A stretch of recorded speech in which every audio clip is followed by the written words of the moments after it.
kid. Elijah! What the hell is wrong with you? You too, bitch. Issa, what the fuck? You want some too?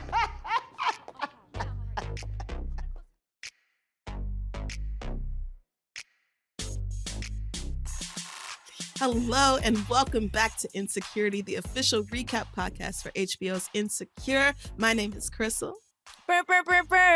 And I'm Hey Fran, hey. There she go. That's There she go. my nigga. Now, first of all, Fran, I just have one little question before we dive into this week's episode. Okay. When was the last time you had yourself a good daydream? If Yeah. you want to call this opening scene a daydream.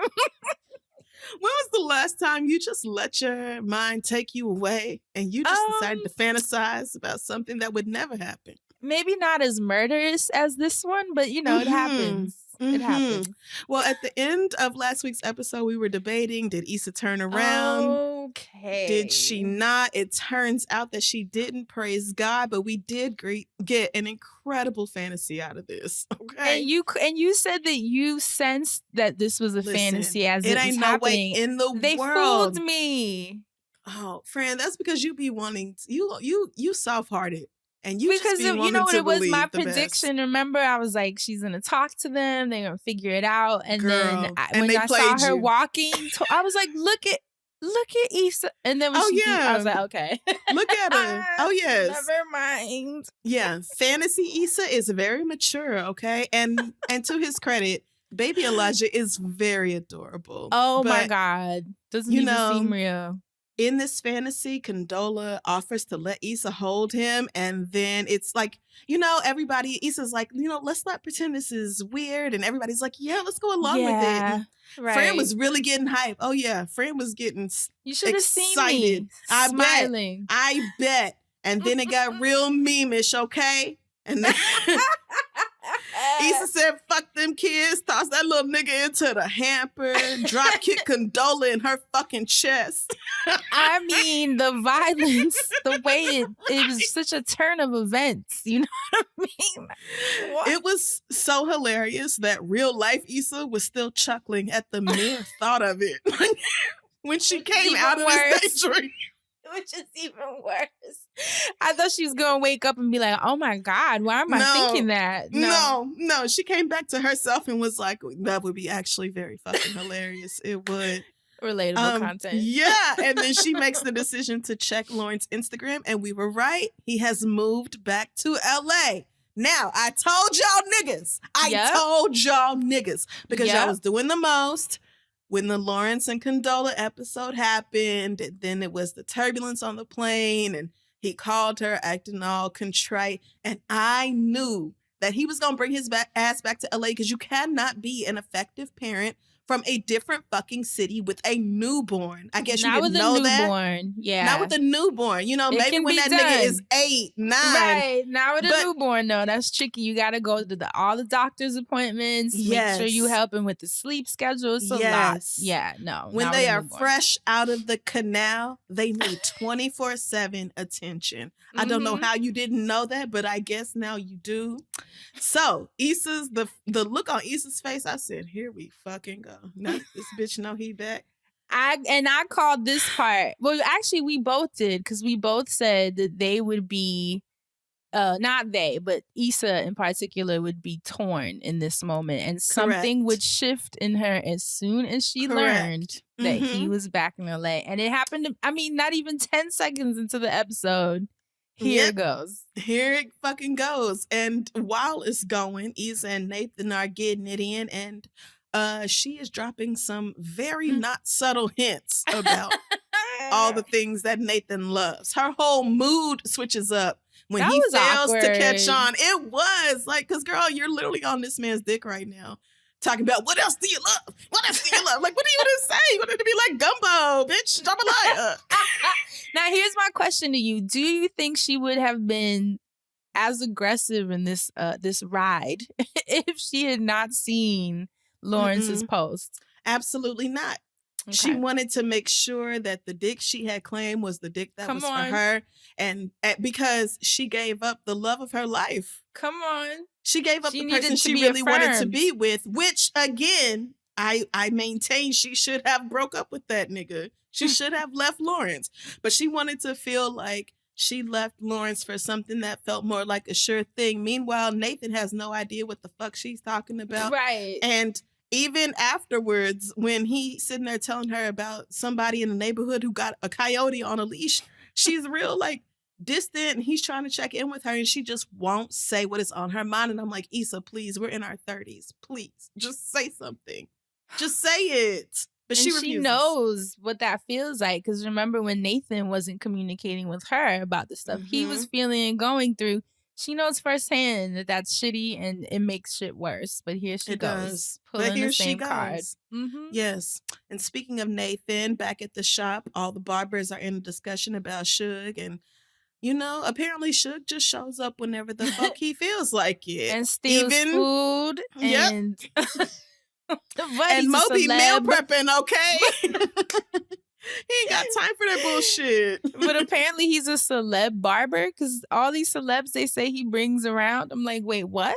How? Yeah, should be stealing lunches, but he also got James Harden to come through. So it's not all bad. You know, Arik is reminding the niggas, y'all gotta chill.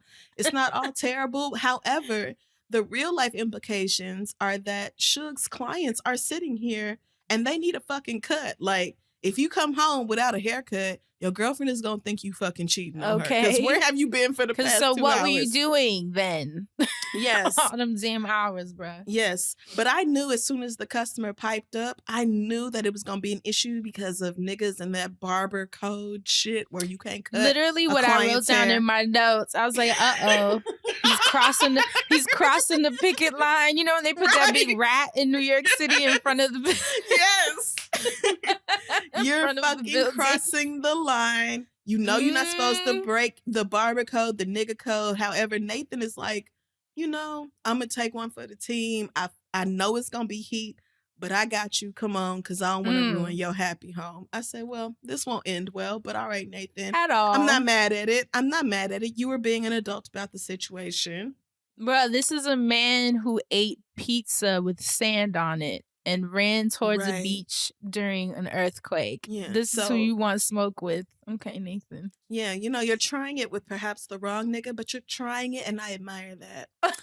Yes. So back at the hospital, Issa is being a great friend while Molly's away, passing out dinners, you know, to her family, a jerk chicken plate for her dad, vegan mac and cheese for Jerome, because Dr. Sebi said cow cheese is toxic.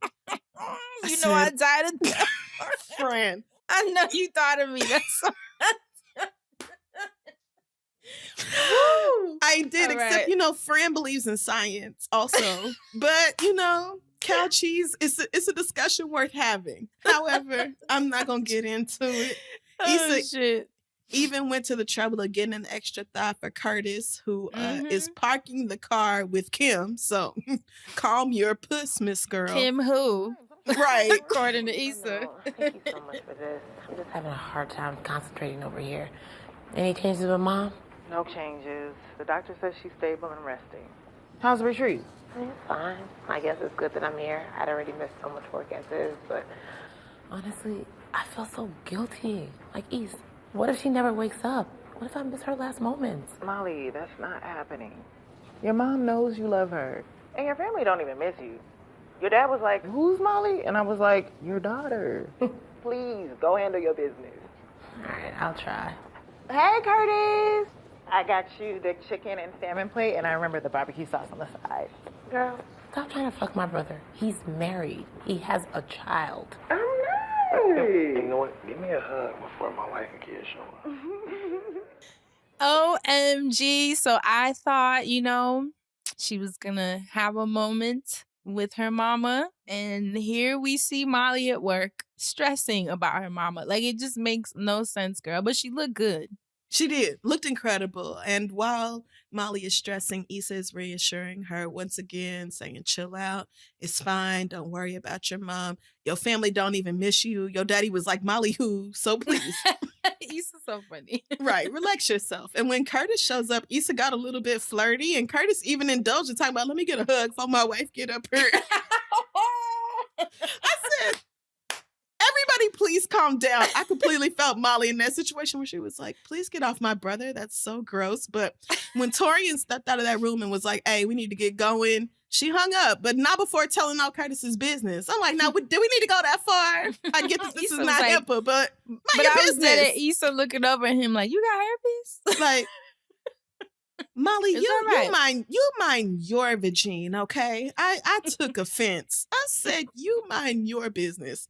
Don't worry about what Issa and Curtis got going on.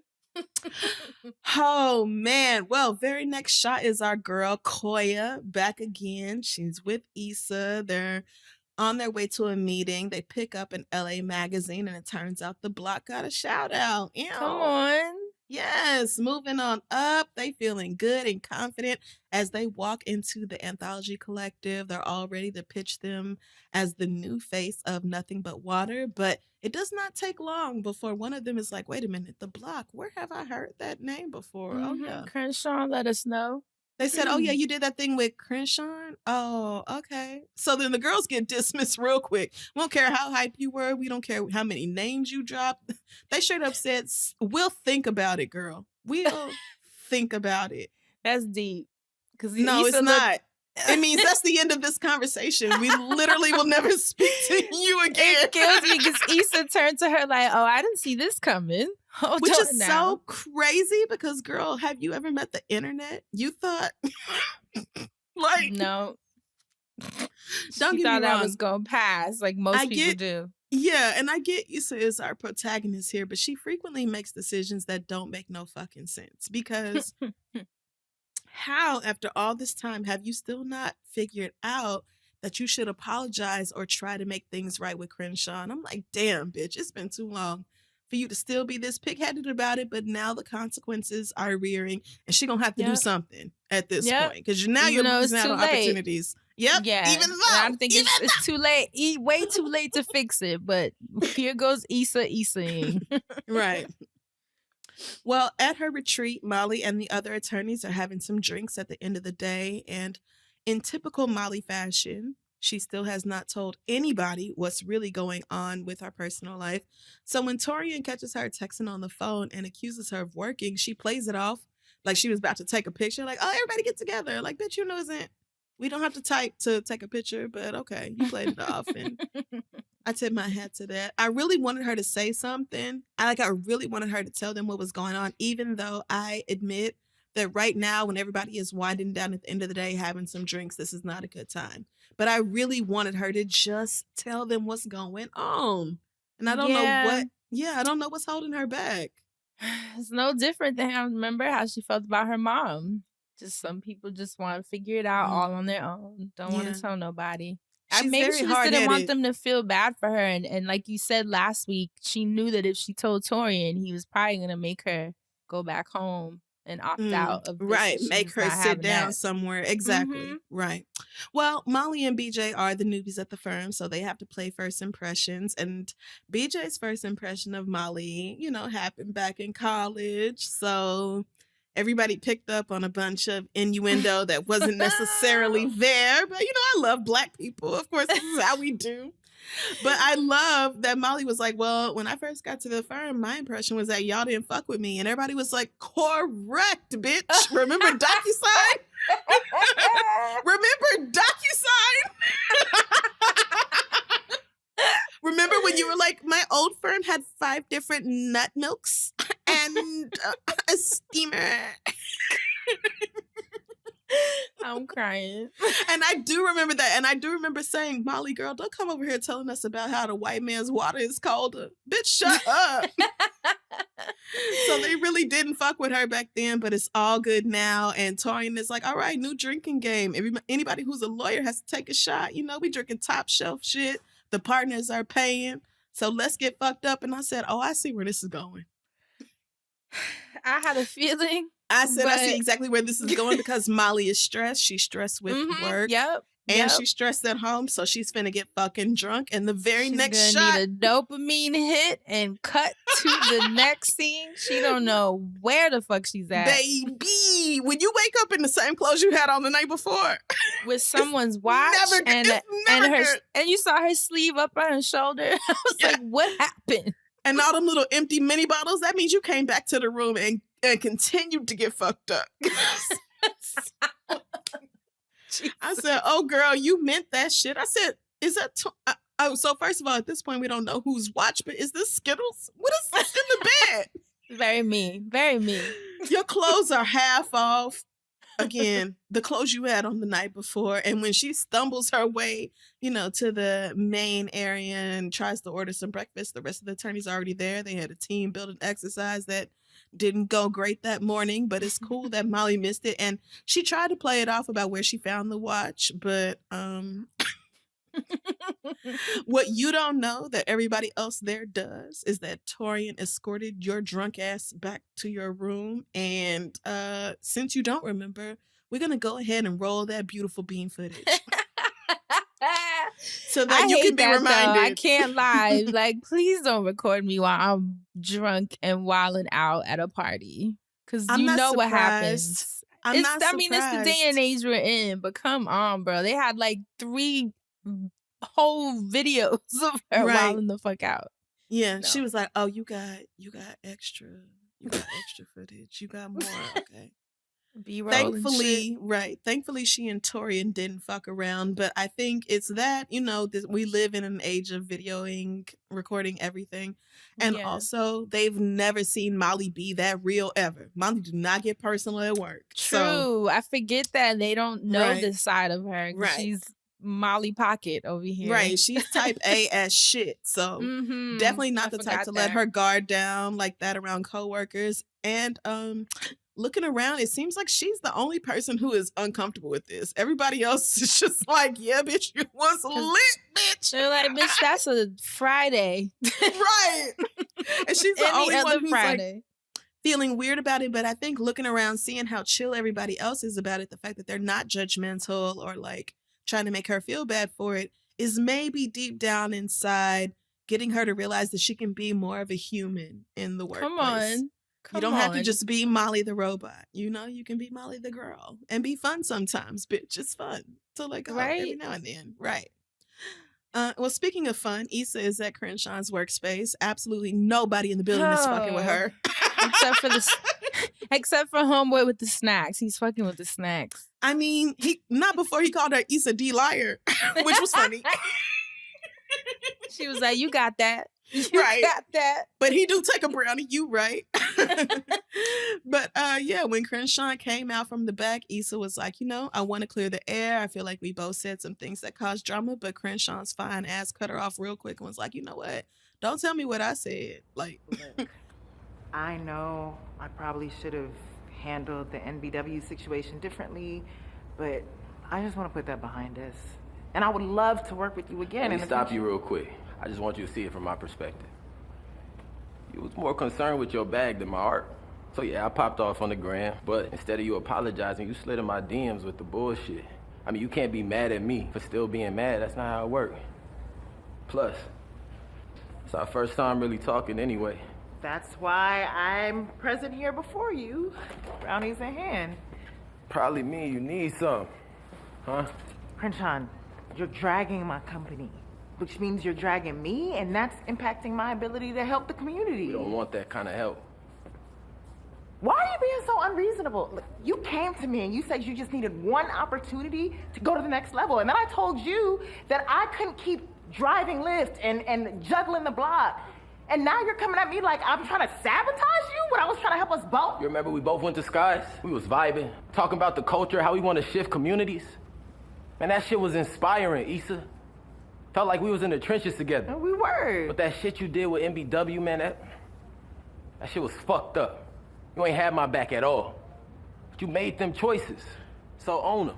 Still has never even apologized for her shit. They literally have not even talked since that night. And so that's why he knows your olive branch brownies are really just here because you need something. I said, and that's the part that bothered me because she did need something. She did. This absolutely had nothing to do with them clearing the air for shit. And he called it. Yes. He called it, which is going to only make shit worse because she, at this point, what can she say? Like, yeah, actually, I was trying to sign your friends and you was talking shit. Right. And we all know that Issa is not good about admitting when she's wrong, for Right. real, especially in a professional capacity.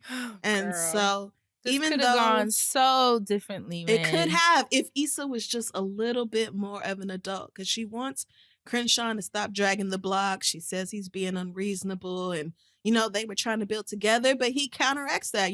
Like when you came to me, we was talking about culture and inspiring the community, and what you pulled was some messy bullshit. And in the end, you didn't have my back. You made your choices, so you need to own it.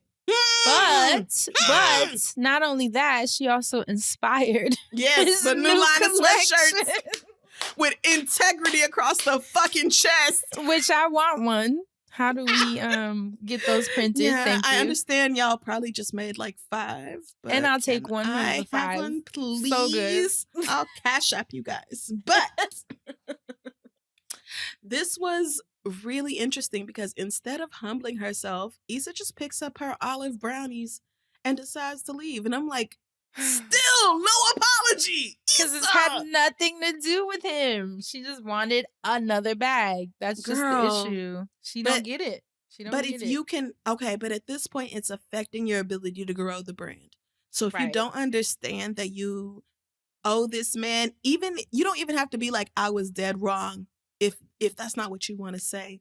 But you do owe him as a representative of you, the artist, and about some real Black shit. Like, this was supposed to be about community, and community should have been above anything else.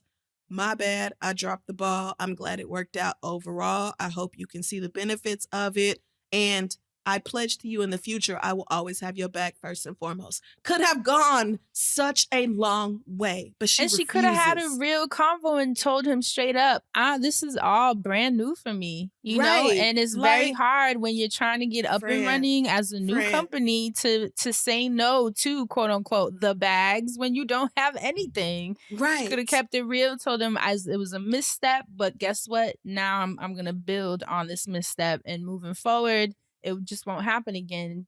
Right. Heart to heart. But yes, like you said, I should have trusted the art. I should have trusted the Blackness. I should have been there for you and been able to rep for you, period, instead of just coming And to I you and being was like, not. this is what white people want. So this is- right. like, girl, fuck them white people. Let's do it And anyway. it's something that I'm sure he would have understood because it happens. It happens when you're new in fields. You're just trying to Right. figure out how to speak up, how to find your voice and your role in all this shit. So Mm-hmm. But we know Issa's insecure about ding ding. everything, really. But, we Yeah. remember flashing back to the first episode when she was at Stanford talking about knowing how you're on the right path. I'm sure that made her feel like she needed to kind of maybe grind harder or be more commercially successful, regardless of what it took to get there. But you can't Yeah.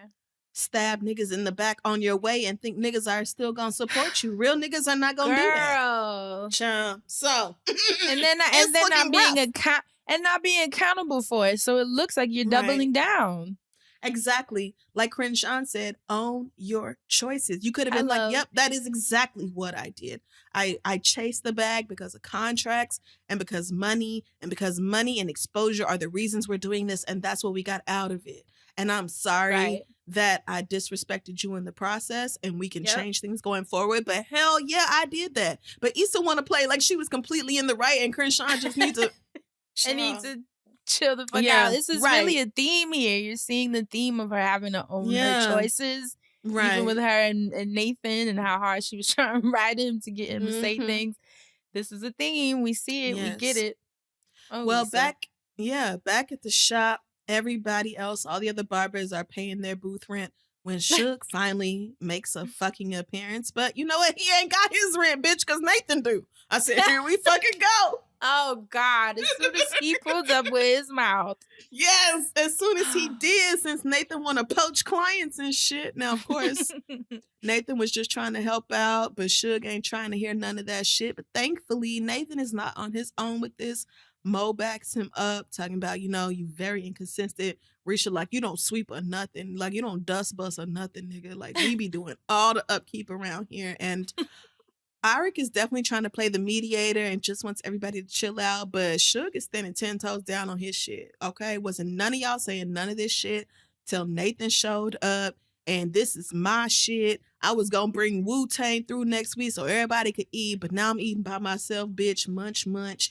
And I'm just like, oh, God, here we go. Niggas, I can tell, because the shit really started to go left when Nathan told Suge to shut his whining ass up. I said, oh, no. Is it going to be gunshots? Because you just never know, but instead of gunshots. Well, it was gunshots, but just, metaphorically.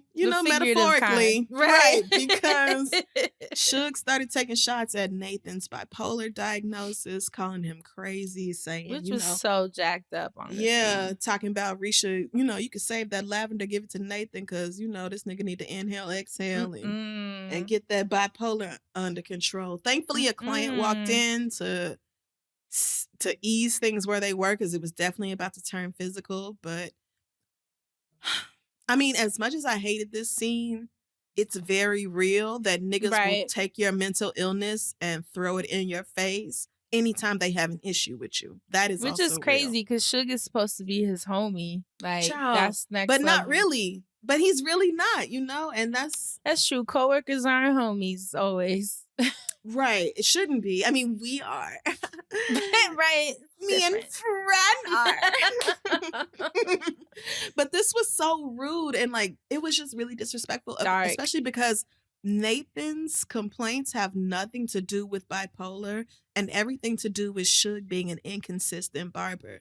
You can't be mad at somebody else taking your client if you wasn't going to bring your ass to had work. him there for hours and had another client waiting on top of that. So to not be accountable, you just going to point fingers. Like, he got super ugly. That wasn't cool. It was really lazy of him, really irresponsible, and I completely understood why Nathan was so pissed. I would have quit. Honestly, if it were me, I would have walked out. Just been like, let me go and get that boo friend back.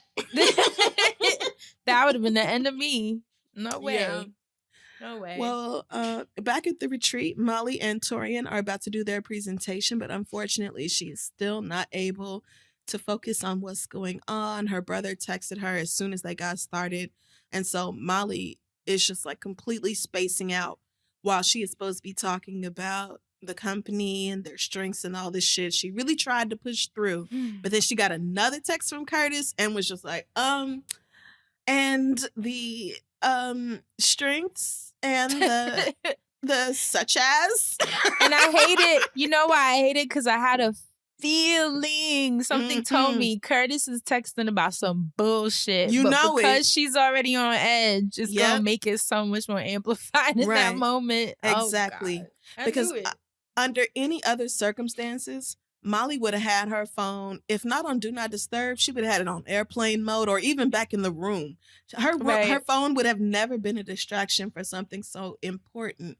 But thankfully, Torian steps in and he lets Molly play the supporting role. And that night, he playfully teases her about it when he was like, damn, my back's still hurting, Because one of us had to do all the fucking work today, girl. I love that too. Yes. Turns out Curtis really did not want nothing for real. Nigga was talking about literally nothing. Like I thought.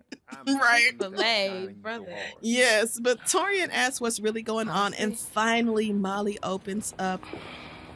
It's my mom. She had a stroke. Oh, fuck me. I'm sorry. How's she doing? Stable, but she still hasn't woken up. You had this going on the entire time? Yeah. I know. I'm an idiot for trying to do everything. No, I get it. You remember last year in the Nuco case? Yeah. Well, my older brother was going through cancer treatments, and I was a wreck. Are you serious? Wow, I didn't even notice. You still managed to keep it all together and still be rude as shit, like always. Thank you so much. Work can't matter more than real life. We're on the same team. If you ever need anything. I appreciate that. Really. Thank you. Weirdly, it actually feels good to be talking about this We never get personal, huh? Not at all. Now look at these two assholes. 2 peas in a pod. Right. In a dumbass pod. Right, because when Molly was like, oh, wow, you managed to keep it all together and still be rude as shit, I said, who else do we know like that? But I was so happy in this scene that she finally just said something. God Me damn. too, girl. I was relieved. And I was relieved that she managed to get through the presentation without, like, completely embarrassing herself. Sure did. Also told somebody what was going on so that it made sense. Because for Molly to drop the ball is completely out of character. So Torian reminds her that work can't matter more than real life, and she should always reach out if she needs anything. And Molly really seems genuinely grateful for, you know, this very first time personal moment they are having, okay? Because Torian didn't even know she had a family. He was like, I would have thought you had like a cat. Which, I mean, you're not too far off. And wait, no. But yes. Because when she was like Flavor Flav, like the rapper, and he was like, I know who that is. I know who. I mean, no shade. I wouldn't have thought he knew who that was either. I mean, okay, so rude, but he's still black. Friend, that's rude. I mean. But also, do you think I mean the other Flavor Flav? Of course you mean the fucking rapper, girl, but a nice little moment where Molly gets to let out what's going on. She feels better because she told somebody therapy. Right. And and it's giving her and Torian a chance to get closer and for him to see her a little bit more like a human being and less like a professional robot. So wonderful moment for Molly. Too bad we can't say the same for Issa D, who is picking up some food and feeling really down from the day's events when Condola pops up behind her, ready to drag. See, now this one, I was already scarred from the opening scene. So you and knew. I was like, I can't trust it. Can't trust it. Right. And said, why the fuck she hungry when I'm hungry? Right. Honestly, that was what let me know. I was like, okay, dream sequence. Exactly. And Condola gets into it immediately. Okay, bitch, looks like we had the same taste. I said, don't we? So yeah, Dream Condola thanks Issa for handing Lawrence right back to her with no fight. She even says, I appreciate your choices, bringing us back to what Crenshaw said earlier that day. Yep. Oh, and do you happen to like my engagement ring? It's not that goofy mall 25-cent bullshit he got for you, girl. It's a real fucking ring. And now he makes $1 billion a month and his dick is even 2 inches bigger, bitch. Not $1 billion a month. And Issa trying to take it. You're like, oh, I'm happy for you. And trying to take it like a wrist. She's like, oh, you know that long stroke you like, bitch, it's longer. I really feel for Issa because this really does happen when someone you were with moves on and you start remembering them very different, in the words of Kelly. Very different. You're not going back to depressed who sat on the couch all day okay, and didn't get a haircut and was like, you're not going back to Best Buy, Lawrence. You thinking about Tech Lawrence, right? Child, Condola even got her fucking food first. She said that's just the way it goes. That's just what happens. And told Issa to own her choices as she roundhouse kicks her in the face and walks off. I said, oop. This theme, though. Okay, yeah. Issa. Own your fucking choices. You chose to leave Lawrence. Own that. Mm-hmm. You chose to disrespect Corinne and Sean. Own that. You chose to tell Nathan, I love you 3 hours into the relationship. Own that. He did not say it back. Own that. Girl. Oh, Lord. Issa has a lot to think about as she comes back to reality. And meanwhile, Molly is back in her hotel room when Curtis FaceTimes and Mommy's awake. Yay! So beautiful. I almost shed a tear. She can't talk yet, but she does give Molly a little wave. And you can see the relief flooding just all through her. She can... Girl. Because you don't even realize how much you're carrying around emotionally when you're in something like that until it ends. Until you're like, okay, still a long road ahead, but Mommy might be home as soon as tomorrow. And Curtis tells her, chill. You don't have to change nothing. We got it. I love that we'll see you too. at the house as soon as you get back to LA. Yes, because Molly needs to understand that she's not the only capable adult in the world. Okay, and she has a support system. They Yes. exist. You have brothers who have been there, who are there, and are telling you to sit the fuck down. It's fine. And you Come could on, have Molly. a support system at work too if you would just let niggas know that you're human. You would talk. Right.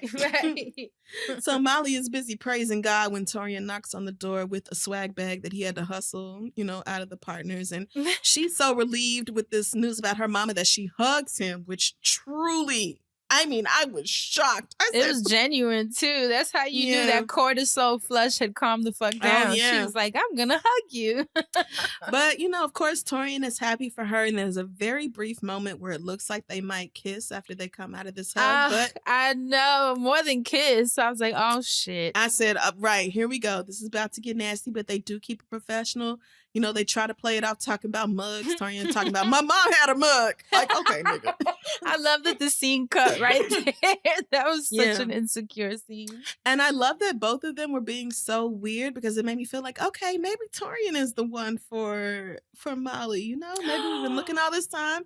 That would be right interesting. under her fucking nose, right? Right. So I actually do think when it comes to Molly and Torian, I'm here for this. I am. You know why I like it? Because Torian doesn't strike me as someone who would be super pressed, and he understands or intimidated easily.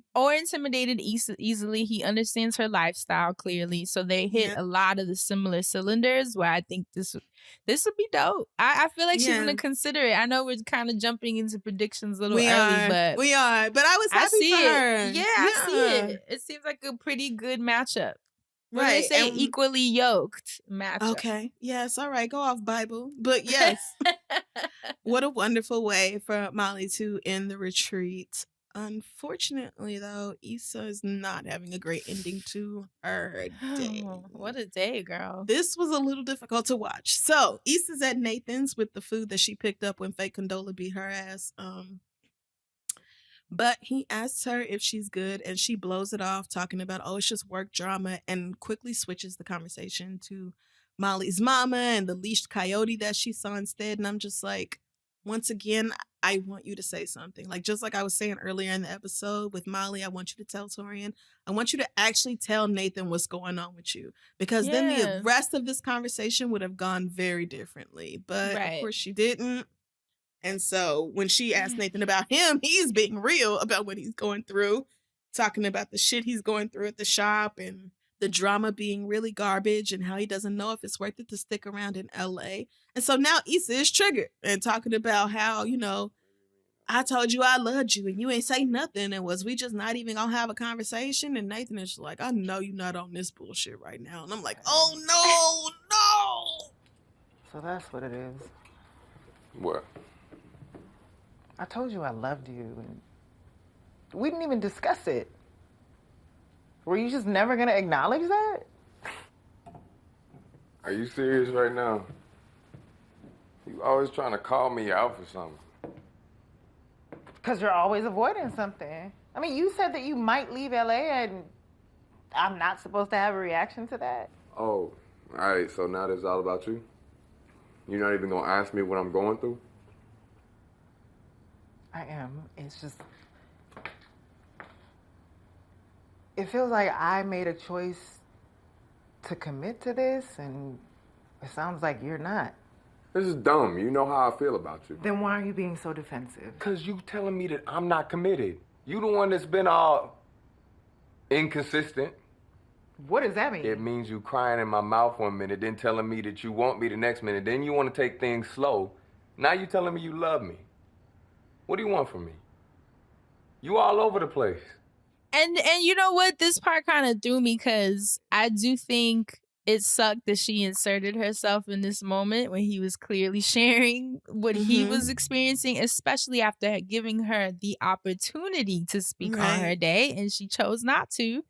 But, I mean, come on. You saying there's nothing worth it for you in LA? That's shitty to say. Of course I'm gonna feel a way about it because I'm in regardless of if I told you I love you or not. I feel like that's just a weird thing to hear from someone that who just told your mom, yes, I'm her boyfriend, And when you confirmed with him, oh, you didn't have to say that, he was like, no, I wanted to say that and I meant it. And now nothing is worth it for him in LA.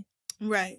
Well, you know, like most conflict scenes on Insecure, both parties are wrong in this situation. Right.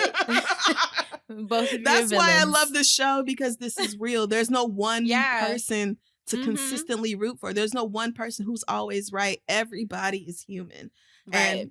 And in this situation, both of them have very good points. And Issa says, you know, of course I was going to take you into consideration here, but I feel like I committed to this and you didn't. And Nathan is like, but you are the one who's inconsistent and all over the fucking place, okay? Crying in my mouth, and then you want me, and then you want to take it slow, and then 7.5 hours later you in love. Like, you are the one who's all over the place. And Issa can't counteract real. these cold facts. She's quiet as a mouse. Talking about, let's just drop it. All right then, nigga, it's dropped. Just like this relationship. Fran, this is the end of Issa and Nathan. I'm calling it. No, it's not. Oh my God, you know what it is. It is. No, I don't know. I don't know. Okay, well, it ended with them dropping it. And I hated that. All them heavy feelings over them good ass plates of food. I hate when that happens. Like, let me eat in peace. God damn. Right. Now we gotta eat all tense. It was food and wine and TV. We should be having a good time. And the couch. Fucked up my night. No, but we honestly, should be having a good time, but I think it's right. over.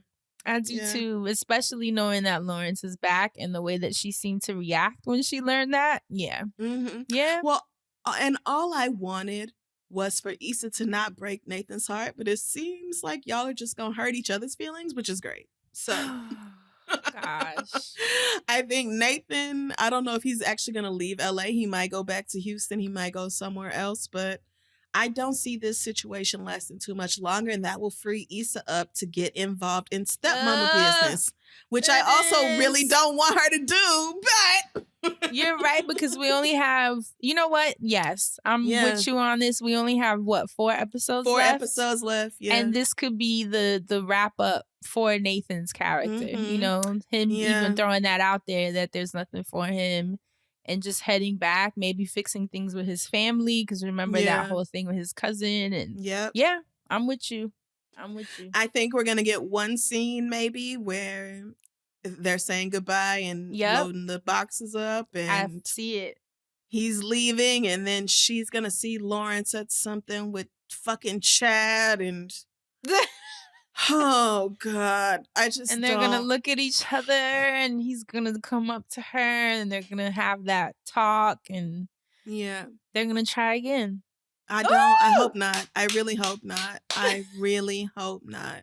Issa, the fictional character, I really want you to not do this, because that nigga is still a father to a newborn. And even if Condola really don't want him, he is still a father to a newborn. And I just don't want you to attach yourself to that situation. It's going to be hard. Yeah, there's no way around it. His time is going to be extremely limited between a newborn and his job, which already was kind of pulling him away because of the tech industry. Like, it's regardless of if she wants to make this work or not, it is going to be challenging. Yeah. Like, just... It is.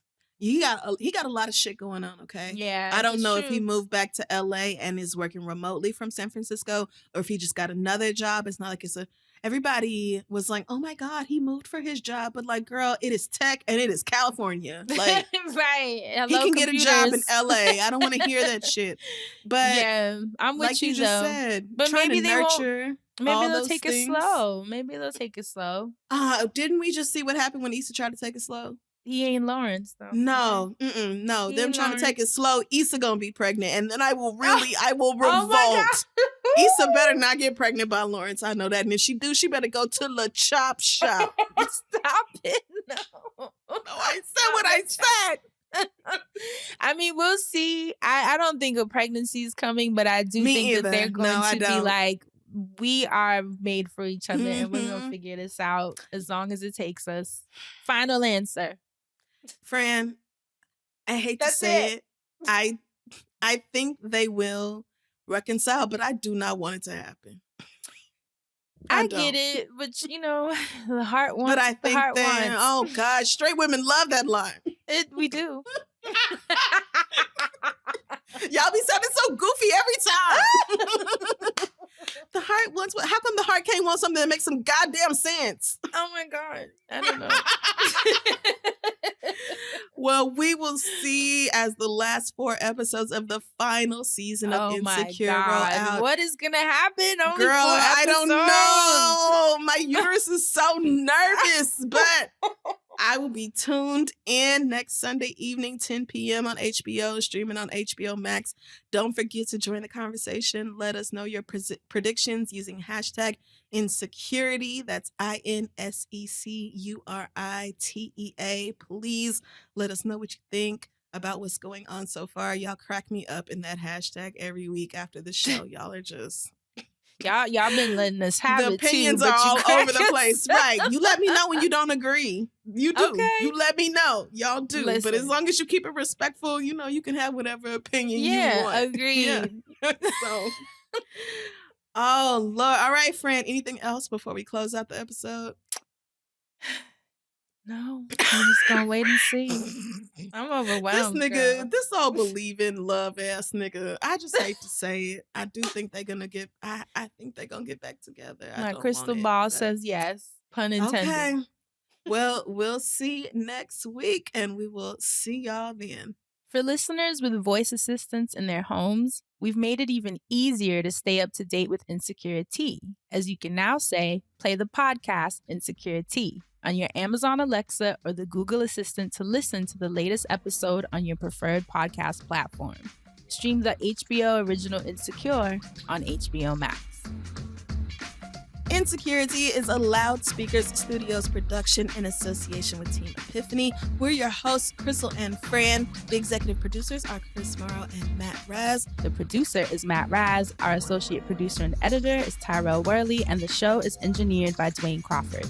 Don't forget to subscribe to Insecuritea wherever you get your podcasts. Or check HBO Max to hear the latest episodes as soon as they drop. Brr, brr, brr, brr.